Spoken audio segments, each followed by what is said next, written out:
pada bulan Mei habis Lebaran ini lebih tepatnya. Ini kasus yang pertama dulu ya, karena banyak nih laporan saya ke beliau. Tahun ini, tahun 2025 ya Bang ya. Itu ada uang di satu rekening, tiba-tiba lenyap 800 juta. Habis 800 juta, 2 bulan setelahnya 500 juta gitu. Setengah miliar ya. Setengah miliar biar lebih seru dengarnya. Nah, ini saya buka di sini, sebenarnya saya nggak mau buka. Beliau menuduh bahwa yang mengambil uang tersebut adalah suami saya, Mas Anang Hermansyah. Tapi kalau cerita ini masih mau ingat kejadian dulu. Akhirnya saya berantem sama Mas Anang hari itu. Oh belum. Dia menuduh bahwa Mas Haris sama Bunda yang ngambil tuh Mas Anang uangnya katanya. Atas perintah Mas Anang. Saat itu Mas Anang masih berdarah-darah, kepalanya habis tanam rambut. Jadi begitu saya mau ngamuk, ngeliat dia berdarah-darah lagi kesakitan tuh kayak saya yang salah sih. Karena kan kita istri kadang-kadang harus tahu momen tanam rambut ya, harus tahu momen juga kan, walaupun itu uang besar ya. Saya udah bilang, Riz, saya nggak tahan ini, saya tidur sama dia nggak tahu apa-apa, tapi saya nggak mau ngomong gitu. Aku bilang, tahan dulu Bun, dia bilang. Akhirnya hari kebesokannya, jadi ada 3 hari jeda. Terus aku bilang, Riz, ini yang salah siapa ya?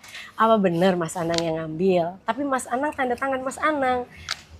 Mas Haris di situ bilang, Bun, Mas Anang ngapain mau ngambil uang dia sendiri, terus dipakai buat sendiri? Aku bilang, aku masih seuzon. Ya dia pengen bikin studio. Dia lagi mau apa? Siapa tahu mau diam-diam dari aku gitu. Terus akhirnya 3 hari itu, di saat saya punya setengah kecurigaan ke suami saya sendiri dan setengah curiga ke dia. Kenapa saya ada curiganya sedikit ke suami saya? Karena tidak pernah terbesit di kepala saya orang ini mampu dan berani melakukan tindakan separah itu. Ya, ini baru di satu tempat nih, belum yang lain. Gak pernah terfikir gitu. Gak mungkin gitu kan, orang gak ada potongan kayak gitu. Tapi juga kalau nuduh suami juga ya saat itu saya bingung banget lah. Kalau memang saat itu saya seperti yang dituduhkan suka merampas atau suka main hakim sendiri, kira-kira menurut Mbak sama Mas dari ketahuan dia melakukan pemalsuan itu, saya lakukan gak hari itu juga harusnya? Ngapain saya harus nunggu terbukti benar-benar bersalah? Saya pasti kan curiga. Ini buka aja deh, cari tahu deh di alat ininya dia gitu, cari tahu aja kalau benar dia apa enggak. Tapi tidak saya lakukan karena saya tahu hukum dan saya tahu bahwa ada asas praduga tak bersalah, belum tentu dia kan, bisa jadi juga orang lain. Akhirnya satu malam setelah 3 hari berlalu, dan itu salah saya juga, akhirnya beliau mungkin banyak menghilangkan banyak barang bukti karena punya 3 hari tuh beliau ya, untuk wah gue udah dicurigai nih, tapi kayaknya Bunda masih belum notice.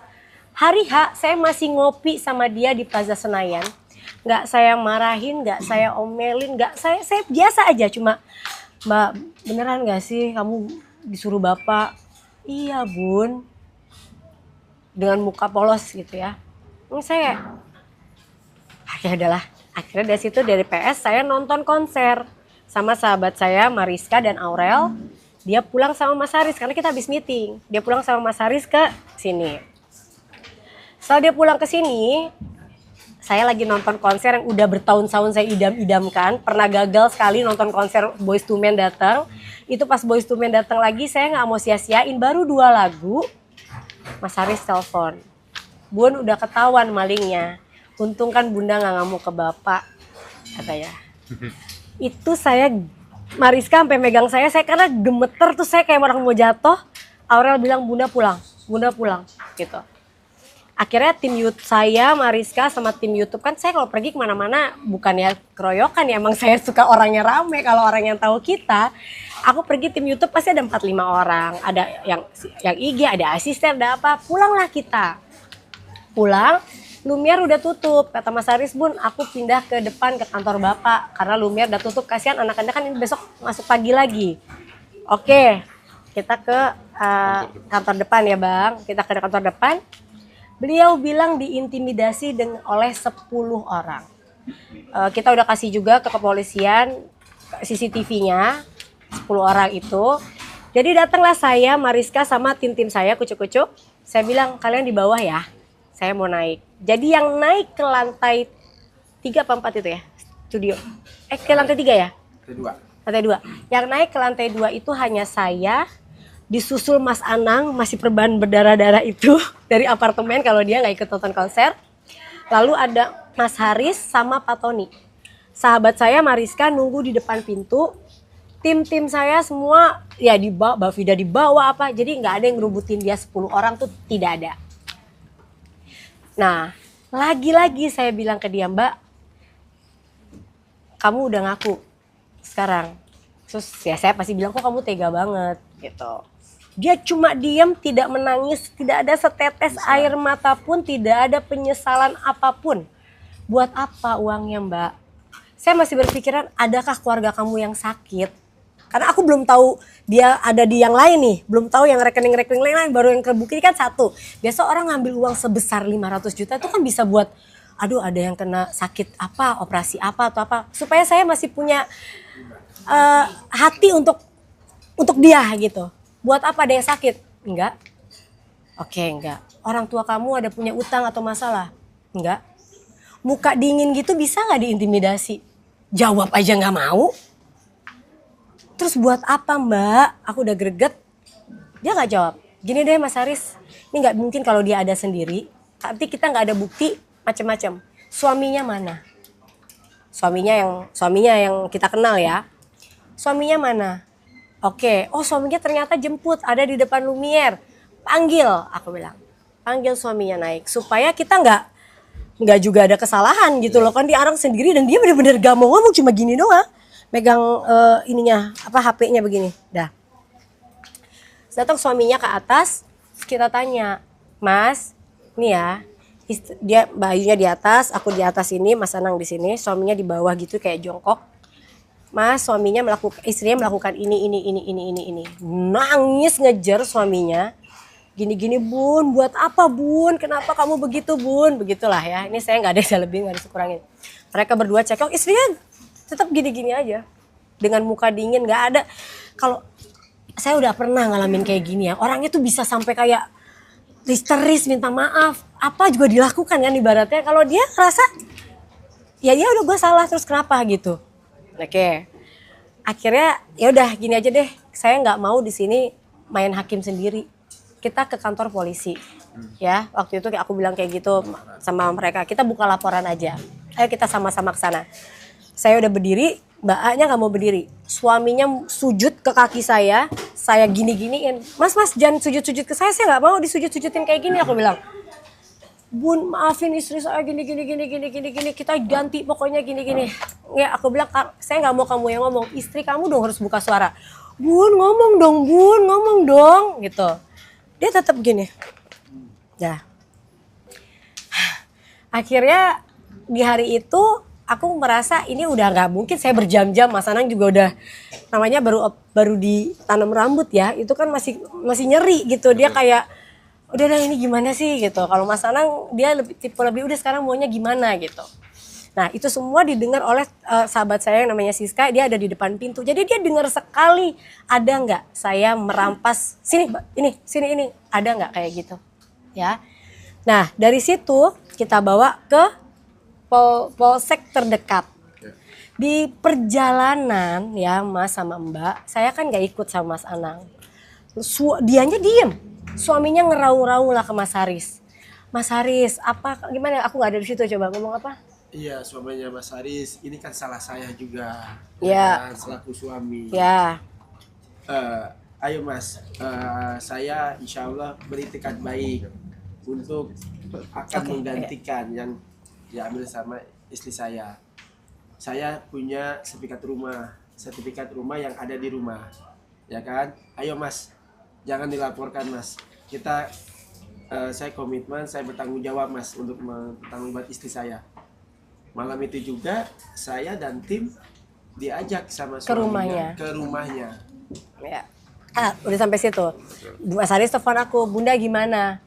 Karena saya masih berpikir mungkin nih uangnya memang dia ketipu atau dia di apa-apain. Jadi saya mau San baik-baik dulu aja. Jangan pakai cara polisi dulu.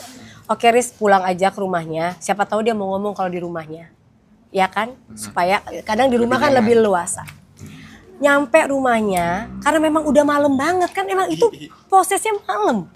Dari aku nonton konser pulang malam, dia di sini lama banget diem-diem gak mau ngomong, sampai ke polsek juga ada 1 jam, akhirnya ke rumahnya.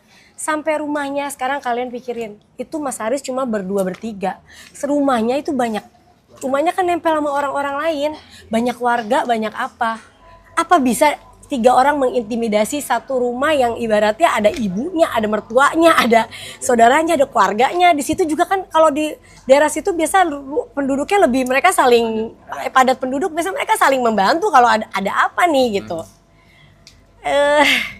Jadi gitu ceritanya. Pertemuan saya sama beliau itu cuma 2 kali. Cuma 2 kali. Kalau dia orang benar dari Mei sampai kemarin ya, datang minta WA, telepon atau datang minta maaf, menyesali perbuatannya atau apa, nggak ada. Menyicil 1 juta aja, Bun saya punya 1 juta nyicil. Kalau orang bener gitu, nggak ada. Tiba-tiba keluar sekarang yang katanya trauma dan tertekan. Apakah kalian melihat kondisi dia trauma dan tertekan gitu? Saya sih nggak ngelihat gitu ya. Maksudnya dia bisa senyum-senyum begitu, menurut saya ya gitulah. Jadi intinya ya, jadi buat teman-teman, mungkin teman-teman yang gantian mau nanya, pasti pertanyaannya udah banyak. Itu kronologis cerita dari versi saya. Nah mungkin mau ditambahin sebentar sama kita sampai sedikit ya. Kami mau menambahkan sebenarnya soal progres laporan dari manajemen sebenarnya. Jadi biar nggak bias juga, kita dari pihak Mas Aris sebagai pelapor dan mewakili manajemen waktu itu sudah melaporkan di Polres Tangsel. Itu Mei. Di sekitar bulan Mei, akhir awal Juni lah. Kita mau membuktikan bahwa memang ada hal-hal yang harus ditimbang oleh polisi. Yang pertama soal pemalsuan surat. Jadi mereka yang melakukan pemalsuan surat. Makanya Mas Anang tadi itu mungkin jadi korban juga sebenarnya. Yang kami kesian juga. Karena tanda tangannya dipalsukan, tapi ini masih proses pembuktian di kepolisian ya. Yang kedua ada penggelapan dan penggelapan dalam jabatan. Ini yang sebenarnya teman-teman media pasti sudah lihat, kemarin ada beberapa kali saudari A ini keceplosan. Dia bilang hilaf dan lain-lain. Nah saat ini kami menyampaikan, yang terhormat pihak kepolisian pasti sudah sangat bisa objektif melihat tindak pidana yang sebenarnya nyata-nyata terjadi yang dilakukan oleh saudari Ayu ini. Jadi kami yakin polisi akan segera menaikkan status mungkin atau mungkin menetapkan tersangka dari saudari Ayu. Karena dari awal seperti Bu Ashanti sampaikan, kami sebenarnya tidak ingin ada press conference karena secara hukum posisi Bu Ashanti kuat. Dan banyak tanggapan-tanggapan yang tidak perlu, seperti kami sampaikan sebelumnya, pihak pendamping dari Bu Ayu, rekan kami, advokat, sedang dalam proses kami adukan kepada organisasi advokatnya. Karena memang ada statement-statement yang merugikan pihak Mas Anang juga. Dalam hal ini PT HDN-nya. Jadi kalau dari kronologi cerita, kami mungkin tidak perlu menambahkan, tapi yang jelas banyak kerugian yang dialami oleh Bu Ashanti, manajemen maupun perusahaan dan rekan-rekan bisnisnya. Ini yang kami sangat sayangkan kalau ini tidak segera disudahi lah sama saudari A ini. Mungkin itu dulu tambahan dari kami. Ya.